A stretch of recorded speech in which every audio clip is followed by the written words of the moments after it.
So a behavior intervention plan is written to motivate the child to improve. They can use incentives or they can use consequences.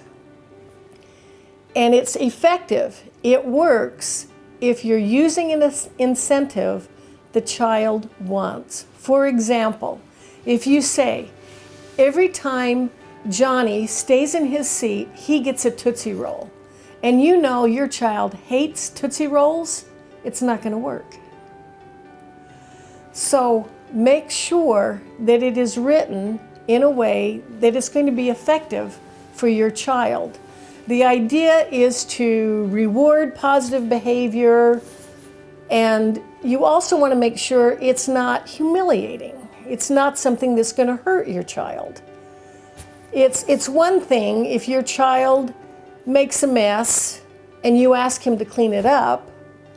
It's another if he can't eat supper, if he's sent to bed without supper. And of course, legally, they can't do that. They can't have him miss a meal or anything like that. But in the behavior intervention plan, it should identify a specific behavior and the desired behavior.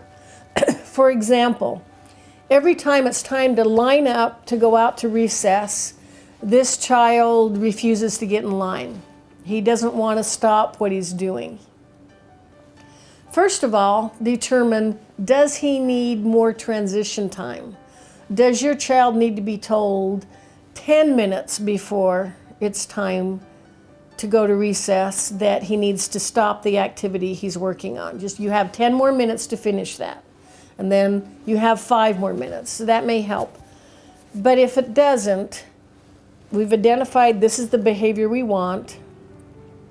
And this is the reward if he does. Every time he remembers to raise his hand before he talks, he's given 5 extra minutes of free time. It needs to be something you know your child wants. And keep in mind, too, that things change.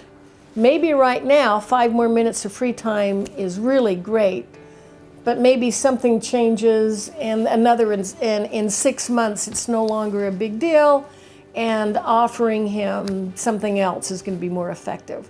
So make sure that that behavior intervention plan starts out with something that's going to motivate your child, and then check it. And if he's already complying, I mean, you don't even need to give him 5 minutes of free time. He's already got the habit of raising his hand, then it needs to be dropped or modified. Just make sure it's staying current. That's the most important thing to remember with the behavior intervention plan. Make sure it's worded so it benefits your child, and make sure it's reviewed frequently so it's effective. Now, we're going to give you an assignment. Take the list of special ed terms we've given you. Add to it any terms your district uses. Remember, each district can come up with their own acronyms. Write them out, figure out or ask what they each mean, and then when you go to that IEP meeting, take that list in. Be ready to refer to it. You are not expected to know and understand all of the educationese that is spoken in an IEP meeting. Be prepared and feel free to ask questions. And then after a few times of doing that, you will know all the terms and you'll feel much more confident.